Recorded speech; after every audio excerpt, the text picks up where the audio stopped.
Hello and welcome to the Central News Station. I'm Brooke Beckstead. This is my co-anchor, May Dickelman. Today we're joined with some Central students to inform us on different aspects of the school. First up, we have Cole Barta to inform us on football.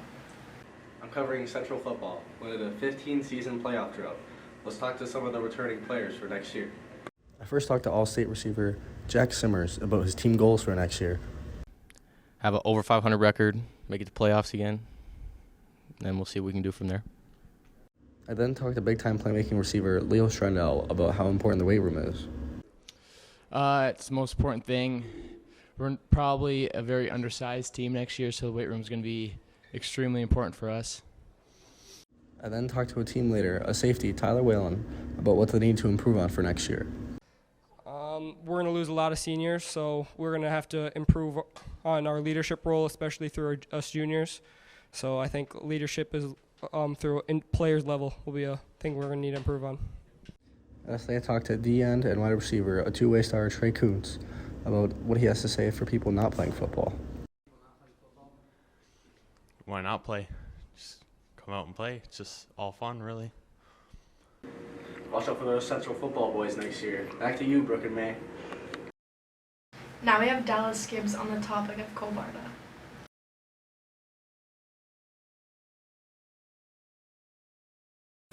Alrighty. How's it feel to be getting back to your normal lineup? Now that Cole's back.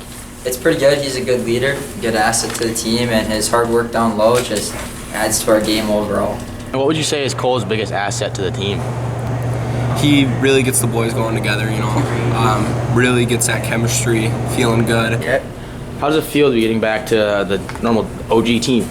It's good. We had a lot of guys out, so it feels good to have everybody back to their normal lines. Yeah. What will you guys need to work on most when he returns? Skate faster and shoot harder, and then that will work. On to Erie Green, talking about the changes of the education system over time. What's your name? Mrs. Miedema. And how long have you taught here? This is my 21st year of education. This is my 12th or 13th year at Central. And what changes have you noticed over your years about how the education system has, changed? I think that largely we're trying to strike this balance, and it's not working very well. Attempting to diversify and increase curriculum and offerings and different levels for each subject area. And at the same time, we're trying to also standardize education. So everyone should be covering the exact same standards. So there's this yin and yang of we want to diversify and internalize and have kids be able to personalize their education, yet at the same time, we're very much trying to keep that idea of a standard model of education. Why do you think those changes were made? Our workforce is changing. I think a lot of our changes are just as a result of changes in societal workforce needs. I think another one of those things is societal demands. I think that yin and yang is taxpayer demands. I want to see that my money is actually being spent wisely. And so that idea of standardization and being able to prove to taxpayers we're doing our jobs. Here's our ACT scores. Here's our graduation rates. I think that part of that standardization is partly a demand to be accountable to taxpayers too. How hard do you think it is to change this? Oh gosh. It's like moving boulders up mountains backwards. I think that so many different people have their hands in education, and a lot of those people are very removed. So a lot of the things that come down to us or on us as teachers, they happen because of federal or state legislation, and those people are not here in classrooms with students. So they're making decisions for us, and they have no clue what it's like here. Now to talk about Anime Club, we have Donovan Hart. So I did my report on Anime Club. I was able to get the perspective of the advisor and one of the perspective of one of the students on how a day goes. So let's see what they had to say. I am here with the Anime Club director or advisor, Mrs. Drum. Any advice to the people that are nervous to ask about joining? The worst that could happen, there is no worst that could happen because we're going to say, yeah, you should come join us. All right, thank you. A typical day at Anime Club would be everyone shows up and then they would take a spot around the room and sit with their friends. And after that, we put on a show for everyone to watch, something anime related. We usually watch through the entire series. the whole class. It's majority of it. So we do end up putting up another show based on what other people want to watch, such as a YouTuber or any other sorts of viewed entertainment. So after hearing that, I think that it's a fun thing that people should try. Elam will talk about this year's senior students. Hello Central students, my name is Elam, and as a senior this year I've had a great experience at Central High School, and now I'd like to interview one of our fellows seniors. Bella, so as a senior, what will you miss the most about Central? I'll miss a lot of things about Central. I'll miss all the staff, all the sections, and just like how much everyone supports each other and like how it kind of feels like a community. Yeah, and who was your favorite teacher at Central? Ooh, I have a lot of favorite teachers. Probably Dewar, Lennon's probably up there, Miss Wendt. Okay, that's great. So as a senior about to graduate, what advice can you give freshmen or upcoming seniors? I would just say it all goes super fast. Like, it sounds really cheesy to say and everyone says it, but just enjoy every moment and try to have as much fun as you possibly can, because it goes by fast and before you know it, it's over. All right, thank you. Thank you, Bella. That was amazing. Now let's get back to Brooke and May. To talk about multi-sport athletes, we have Zachary Kuznia. Today we're talking about 3-sport athletes and why you should be involved in 3 sports. I'll be getting athletes' perspective on it. First, we asked Jack Simmers why he plays 3 sports. I think every sport can help you in another sport. Like football can help you with basketball, basketball can help you with football, and things like that. What are the advantages of playing 3 sports? You're involved with the school more, so you seem to have more school pride in your attendance and academics. You have to try harder in for school, and then you make more friends by being in more sports. We asked Eric Pay if it is important to get in the weight room. Of course. How do you balance 3 sports in school? Balancing it seems to be easier in your senior year, but it's just taking time when you don't want to do it, but you just gotta sit down and grind it out. Thanks for watching. Back to you, Brooke and May. Kyler Lamb will now inform us on the vape detectors. Have you ever caught a student because of the vape detectors? Yes, they have caught many students because of the vape detectors. When was the last time a student was caught or suspended? Probably last week. Has an athlete ever been cut from a team because of a vape detector?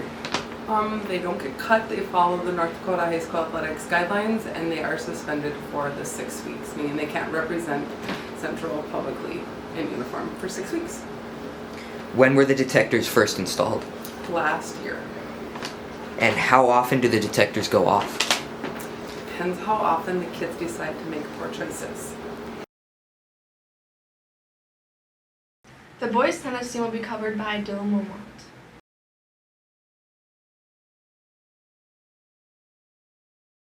What do you guys do in the off season to be successful?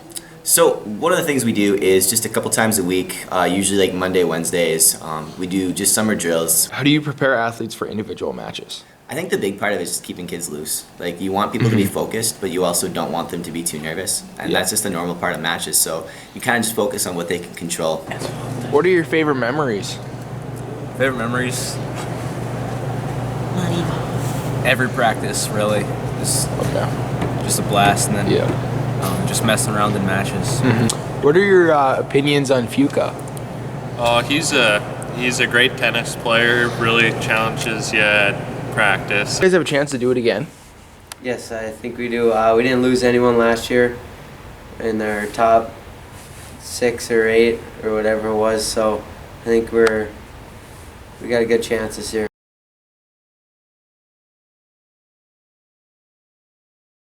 The upbringing of a boys volleyball team will be covered by Aaron Mosley.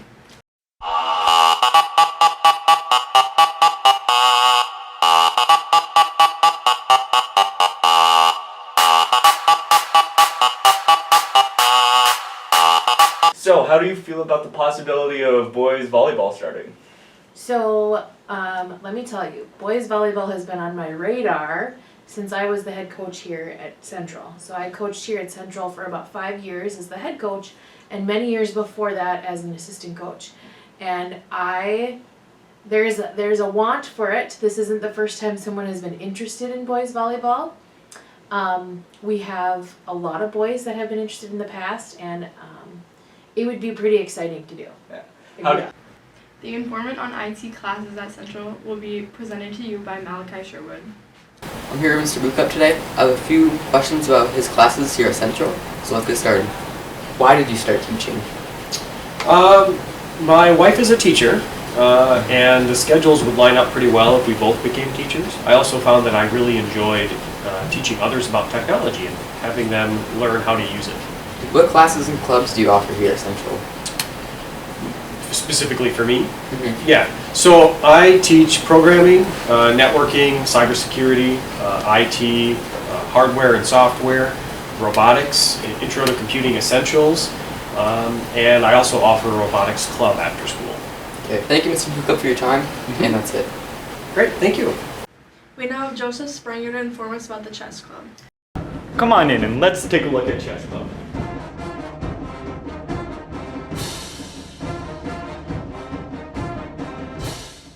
Chess Club is appealing to most because if you suck at physical activities, you can challenge your brain instead. That is personally why I came here, because I'm not that good at most sports, but I am good at chess.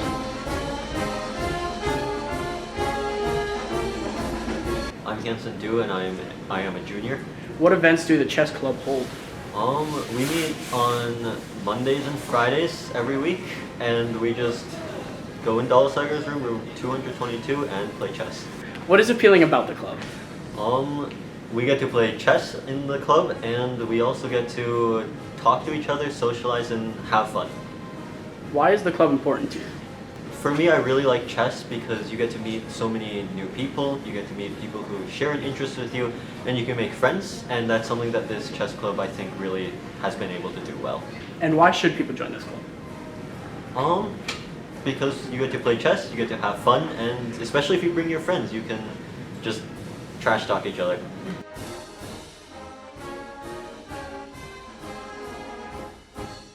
Last but not least, we have Alexander Euler to talk about speech and debate. Speech and debate is an officially recognized event. It has a state finals. But what is it?